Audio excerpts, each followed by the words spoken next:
गिरगाव आश्रमशाळेत 9वीच्या विद्यार्थिनीची आत्महत्या। तलासरी तालुक्यातील गिरगाव शासकीय आश्रमशाळेतील 9वीत शिकणाऱ्या पल्लवी शरद कोटरे वय 14 राहणार दाभाडी वांगणपाडा या विद्यार्थिनीने शुक्रवारी दुपारी वसतिगृहातच गळफास घेऊन आत्महत्या केल्याची दुर्दैवी घटना घडली आहे। शुक्रवारीच ती शाळेत परतली होती। तब्येत बरी नसल्याचे सांगून वर्गमैत्रिणींनी तिला वसतिगृहात नेले होते। या घटनेमुळे वसतिगृहात भीतीचे वातावरण पसरले असून गेल्या वर्षी समलैंगिक संबंधासंबंधीचे प्रकार उघडकीस आल्यानंतरही शाळा प्रशासनाने योग्य उपाय न केल्याचा आरोप येथील पालकांनी केला आहे। शाळेत महिला अधीक्षिका कायमस्वरूपी नेमावी अशी मागणी होत आहे।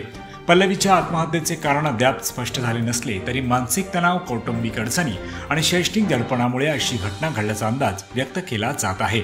उलगुलान ब्रिगेडचे जिल्हाध्यक्ष अशोक शिंगाडा आणि सामाजिक कार्यकर्त्यांनी शाळा प्रशासनावर कारवाईची मागणी केली असून पोलिसांनी तपास सुरू केला आहे।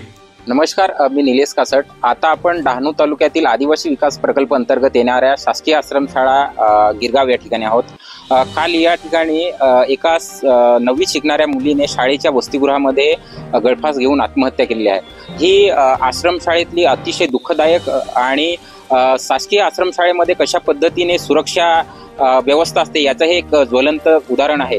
जरी ही असली तरी आदिवासी विकास विभागात डहाणू अंतर्गत अनेक आदिवासी आश्रमशाळेमध्ये मुलींची आत्महत्या झाल्याच्या घटना आपल्याला पाहायला मिळत आहेत। एकूणच ही जी घटना आहे या घटनेमधून शाळेचं जी व्यवस्था आहे याच्यावरती प्रश्नचिन्ह निर्माण होतं। या वसतिगृहामध्ये जवळपास 175 विद्यार्थिनी वसतिगृहात राहत असताना केवळ एकच अधीक्षिका या ठिकाणी आहे आणि ज्यावेळेस ही घटना घडली त्या पिरियडमध्ये ज्या अधीक्षिका होत्या ह्या शासकीय आश्रमशाळेच्या ट्रेनिंगसाठी गेल्या असल्याचं त्यांनी बोललं जात आहे। मात्र यामुळे संपूर्ण आदिवासी समाजातून आणि शासनाच्या विरुद्ध रोष व्यक्त केला जात आहे। याबाबत काही आपल्यासोबत आदिवासी संघटनेचे पदाधिकारी या ठिकाणी आलेले आहेत। आपण त्यांच्याकडनं माहिती जाणून घेऊया। त्यांनी याबाबत शाळेच्या प्रशासकीय अधिकाऱ्यांसोबत ते बोललेले आहेत। अशोक शिंगाडाजी उलगुलान ब्रिगेड संघटनेचे अध्यक्ष, पालघर जिल्हा अध्यक्ष आहेत। अशोकजी, तुमचं स्वागत आहे।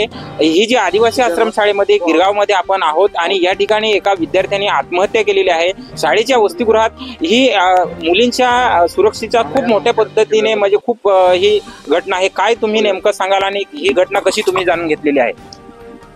प्रथमतः ही जी घटना घडली त्या घटनेचं दुःख व्यक्त करतोय। असं घडू नये, परंतु दुर्दैवाची बाब अशी आहे की आम्हा आदिवासींचे जीवनमान किडी मुंग्यांसारखंच आहे असंच मी तर म्हणेल। कारण की जेवढ्या आश्रमशाळा आहेत शासकीय, जेवढ्या माध्यमिक असेल प्राथमिक असो, कुठेही आमच्या आदिवासी समाजाची मुली सुरक्षित नाहीत। दरवर्षी कुठल्या ना कुठल्या आश्रमशाळेमध्ये मुलींच्या आत्महत्येचे प्रकार हे घडतात आणि ते हे राजकीय लोकांच्या दबावाखाली की कोणाचं माहिती नाही, परंतु प्रकरणं हे दाबली जातात। काही महिन्यापूर्वी मला तर कदाचित तुम्हीच रानशेतची बातमी तुम्ही चालवत होतात, तिथे त्या मुलींना भेटण्यासाठी आम्ही गेलो। त्या मुलीने आत्महत्या करण्याचा प्रयत्न केला, 9वीतलीच मुलगी। मग ह्याच्या मागचं कारण काय?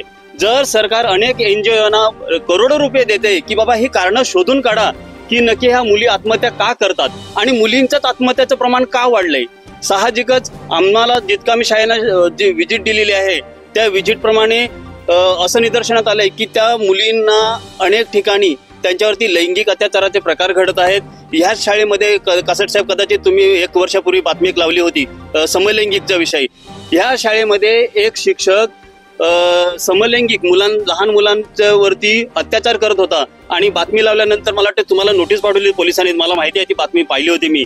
तर असे जर प्रकार घडत असतील तर ही जी गिरनार शाळा आहे या शाळेमध्ये 9वीतले विद्यार्थी गळफास लावून इथे समोरच इकडे आजूबाजूला लोक येणं जाणं आहे अशा ठिकाणी जर ही मुलगी भर दुपारी गळफास लावते, मग कुणाचं लक्ष कसं नाही?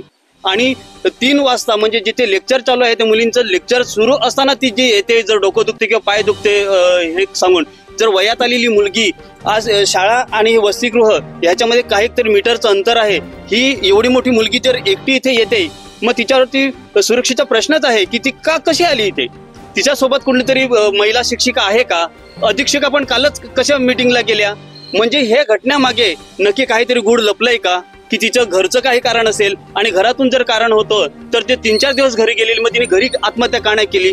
म्हणजेच ह्या शाळेमध्ये सुद्धा या आत्महत्येचं काहीतरी कारण असू शकते लवकरच पोलिसांच्या तपासामध्ये हे उघडीस येईल.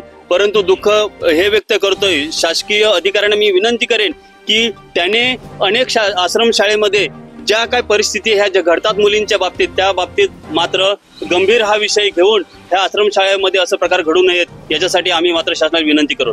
नक्कीच एकूण या घटनेमुळे समाजातून रोष व्यक्त केलेला आपल्यासोबत अशोक शिंगाडा होते.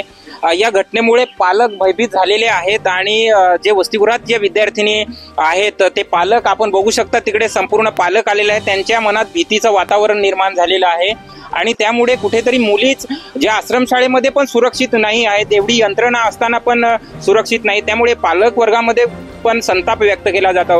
विशेष म्हणजे मागे गेल्या वर्षी MT न्यूज चॅनलने या शाळेची बातमी प्रसारित केली होती. या शाळेमध्ये एक समलैंगिक घटना घडलेली होती आणि त्या घटनेला MT न्यूज चॅनलने वाचा फोडलेली होती. मात्र आजही तो शिक्षक या शाळेमध्ये कार्यरत आहे.